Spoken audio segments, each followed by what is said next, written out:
News 18 India पहुंचा है नेपाल के पोखरा इलाके में। पहले हमने काठमांडू में इस पूरे मामले में सीमा हैदर और सचिन की पड़ताल की थी। अब हम पहुंचे हैं सीमा हैदर कैसे पाकिस्तान से नेपाल आए और नेपाल से काठमांडू से होते हुए पोखरा पहुंची। पोखरा में सृष्टि बस सर्विस से उसने बस ली, कैसे क्या कुछ हुआ इस पर बात करने के लिए हम बस के अंदर जो मैनेजर हैं उनसे बात करेंगे, क्योंकि सारी जानकारी जो है यहाँ पर सृष्टि बस सर्विस को पता थी और इसी वजह से हम चाहते हैं कि यहाँ पर बात करें, उस जानकारी को जुटाएं, क्योंकि न्यूज़ 18 इंडिया पहला ऐसा चैनल है जो बात करके पूरी पड़ताल पर आपको जानकारी देगा और ये बताएगा कि कैसे ये सब कुछ हुआ, कैसे सीमा हैदर यहाँ पर पहुँची और पोखरा से कैसे प्लानिंग करी। हमारे साथ बात करने के लिए यहाँ पर मिस्टर प्रसन्ना स्टाफ में इधर। हाँ, स्टाफ हैं यहाँ पर जो प्रसन्ना जी हैं। प्रसन्ना जी ये बताइए, सीमा हैदर का जो मामला है आपने देखा होगा, काफ़ी चर्चित इस वक्त है भारत और नेपाल में, तो कब ये आपके संपर्क में आए थे, कैसे उन्होंने टिकटिंग?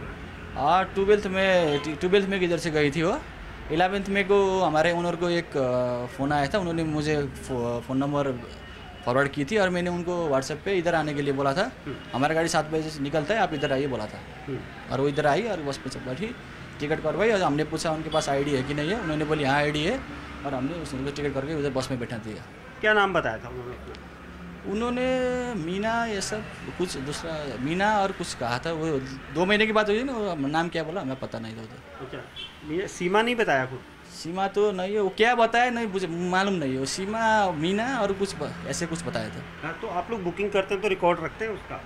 रिकॉर्ड तो हमारा वो जो सारे आदमी बस पे बैठते और बस पे जो स्टाफ लोग थे वो नेम लिस्ट बनाते हैं और वो कौन सा देश का है वो क्या है वो बस वाले करते हैं। बस में जो स्टाफ होता है ना वो लोग करते हैं। तो आपके पास संपर्क में आई थी तो कितने में ये बुकिंग हुई थी और कितने लोगों की हुई थी? हाँ, मुझे लगता है उन्होंने 4 सीट बुक किया था।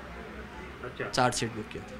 4 सीट किया था, लेकिन 4 बच्चों की अलग अलग टिकट होती है कि उसने एक ही ना, लेकिन टिकट तो एक ही होता है सिर्फ, लेकिन वो बस में जो स्टाफ हो ना वो लोग सारे के नेम लिस्ट, जो नेम लिस्ट होता है पैसेंजर लिस्ट, उसमें सारे के नाम लिखते हैं। अच्छा, उसमें सबके नाम लिखे गए? सबके नाम लिखे थे। और कितनी तारीख की है टिकट की? 12th में की टिकट थी इधर से। 12 मई? हाँ, 12 मई। और आपने देखा होगा यहाँ पर कितने बजे ये बस चलती है? बस सुबह 7 बजे निकलती है इधर से। वो सुबह 7 बजे? हाँ, तो 10-15 मिनट पहले आई थी और टिकट करवाई और पूछा हमारे आपके पास आईडी है, उन्होंने बोला आईडी है और बैठी गई बस में जाकर। उसने आईडी में क्या दिखाया? आईडी नहीं था, हम इधर पूछते हैं, ड्राइवर लोग पैसेंजर लिस्ट बनाते हैं। अब हमारे भैरवा में भी एक ऑफिस है, उधर नेम लिस्ट बनाते हैं, उधर वो उधर बॉर्डर पे ना उधर भेजते हैं वो नेम लिस्ट। अच्छा, तो मतलब उसके पास आईडी तो यहाँ की होगी, नेपाल की होगी नहीं, पाकिस्तान की आईडी थी? नहीं, हमने तो बोला उसको आप हमारे गाड़ी पे सिर्फ इंडियन और नेपाली लोगों की अलाउड है और दूसरी कंट्री कोई देश की अलाउड नहीं है। हमने पूछा आपके पास इंडियन आईडी है, उन्होंने बोला हाँ इंडियन आईडी है और बैठ गई, चली गई। मतलब झूठ बोल गई? झूठ बोली, क्या बोली वो हमें तो मालूम नहीं है। अपने बच्चों के क्या नाम बताए थे उन्होंने? बच्चों के नाम थे, हम इधर नहीं लिखते और बस वाले स्टाफ लोग हैं ना वो टिपते, उन्होंने क्या टिपा मुझे मालूम नहीं। अच्छा, कितना टिकट होता है यहाँ से अगर वहाँ जाएंगे? 5000 नेपाली है का।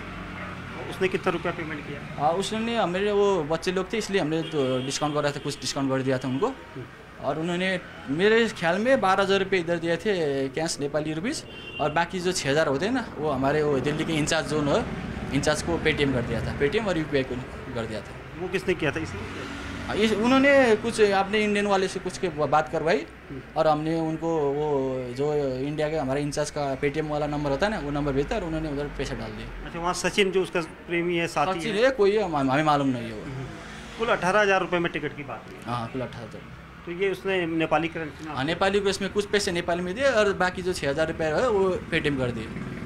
हाँ, आइडेंटिटी उसने बताई नहीं, डिस्क्लोज नहीं करी? आइडेंटिटी हम पूछते हैं उनको आपके पास आईडी है कि नहीं है और उधर हमारे जो बस में स्टाफ है ना वो लोग सारे पैसेंजर के लिस्ट कौन सा देश का है, उम्र कितना है, मेल है फीमेल है और नाम लिखते हैं और वो उधर बॉर्डर पे भेजते हैं। अच्छा, तो यहाँ से सुबह 7 बजे बस चले गई लेकर? हाँ, सुबह 7 बजे ऐसे निकल गए और वो क्या हुआ हमें पता नहीं है।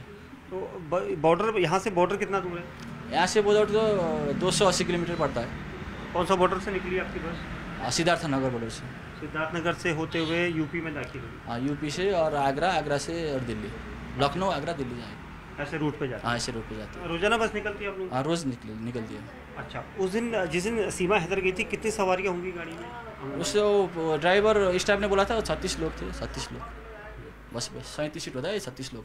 आप लोगों को तो काफ़ी अनुभव है, इतने समय से ट्रैवल एजेंसी आप चला रहे हैं, तो क्योंकि जो बस सेवा है ये तो भारत और नेपाल के नागरिकों के लिए है, क्योंकि सिर्फ मैत्री सेवा बताया गया है, तो इसमें ये अवैध रूप से इलीगल तरीके से चली, क्या चेकिंग नहीं हुई बस की?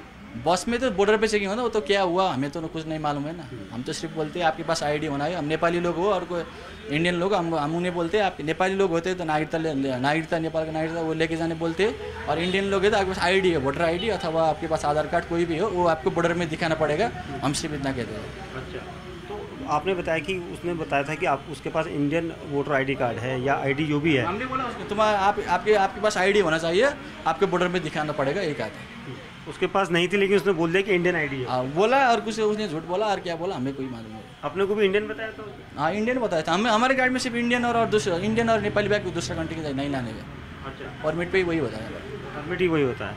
तो यहाँ पर अगर आईडी चेक कर लेते तो यहीं रोकी जाती है ना। वो आईडी दिखाती है तो हम तो सिर्फ बोलते हैं ना उनको आपको बॉर्डर पे दिखाना है, और आईडी को लिए तो हमको कुछ मालूम नहीं है। तो ये बॉर्डर पार करके कैसे निकल गई? क्योंकि आपने बोला आईडी वहाँ पर चेक होती है, आप यहाँ से एक लिस्ट भेजते हैं। हमारा कुछ मालूम नहीं है वो क्या आईडी दिखाया कैसे, हमको तो स्टाफ लोग जानते हैं वो लोग। उस बस में गई थी तो उस बस के ड्राइवर और कंडक्टर कौन थे? ड्राइवर हमारे इधर भी ड्राइवर ही थे, वो अभी इंडिया में ही है। अच्छा, इंडिया में है? दिल्ली में ही है। दिल्ली में? हाँ दिल्ली में। क्या बस आज लेकर गए या वहीं पर है? नहीं वहीं पे 2 दिन पहले गए थे, वहीं पे। अच्छा, उनसे पूछताछ हुई है इसकी ना? हाँ। और ड्राइवर और कंडक्टर दोनों से हो रही है? हाँ हो रही है, मुझे मालूम नहीं वो तो। क्या नाम है उनके? देवेंद्र है क्या नाम है ड्राइवर का? राजू अधिकारी। राजू अधिकारी। राजू और रामचंद्र कुछ है ऐसा। अच्छा, तो आप लोगों के पास भी फ़ोन आया, कोई पुलिस की टीम यहाँ पहुँची आपके पास? इधर तो नहीं, लेकिन दिल्ली ऑफिस पे पहुँची थी। हमारे दिल्ली में ऑफिस है, उधर पहुँचे। कहाँ पर है दिल्ली में? सरोजी नगर। वहाँ पहुँची है? हाँ पहुँचे। कब पहुँची थी? कब पहुँचते नहीं हो, लेकिन उन्होंने कहा था पुलिस आई है इधर, बोले दिल्ली ऑफिस पे। आज आई है कल आई? आज नहीं, मुझे मालूम नहीं, 2-4 दिन पहले आई थी।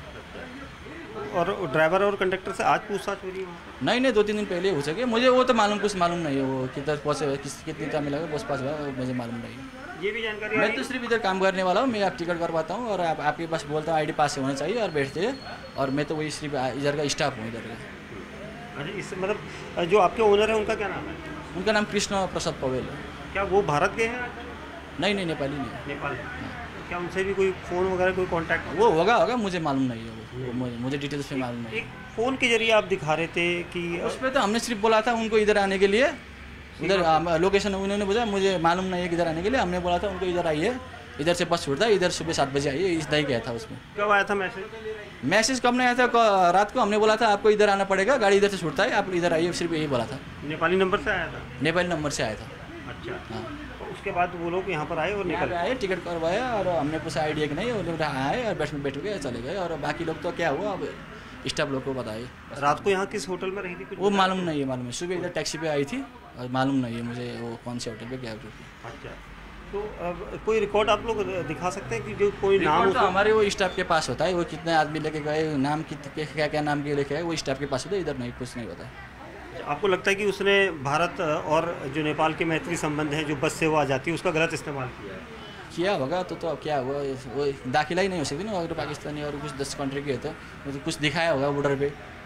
तो शुक्रिया हमसे बात करने के लिए। प्रसन्ना गौतम हैं जो यहाँ पर स्टाफ हैं और इनके जरिए ही यहाँ पर सीमा हैदर पहुँची थी और इन्होंने जब आईडी मांगी, क्योंकि इनका ये दावा है कि यहाँ पर हमेशा भारत और नेपाल के ही नागरिकों की यहाँ से आवाजाही, और जैसे भारत गए हैं नेपाल के नागरिक और नेपाल से भारत आए हैं और भारत से नेपाल आए हैं, इन्हीं नागरिकों को यहाँ पर परमिशन होती है क्योंकि उनके आईडी कार्ड से ही काम चल जाता है। लेकिन सीमा हैदर जब यहाँ से निकली थी तो उसने ख़ासतौर से प्रसन्ना गौतम को व्हाट्सअप किया और व्हाट्सअप करने के बाद उन्हें दिखाया कि यहाँ पर जो है वो यहाँ पर आएँ और यहाँ पर से टिकट लें। प्रसन्ना जी, एक चीज़ और पूछनी थी, अगर वो व्हाट्सअप दिखा सके हमारे दर्शकों को, आपके पास कल आप दिखा रहे थे तो थोड़ा सा हम चाहते हैं कि हमने उस पर कुछ नहीं किया था। हमने बोला उनको इधर आने के लिए, इधर से गाड़ी लोकेशन भेजा है सिर्फ, और कुछ नहीं, बात नहीं।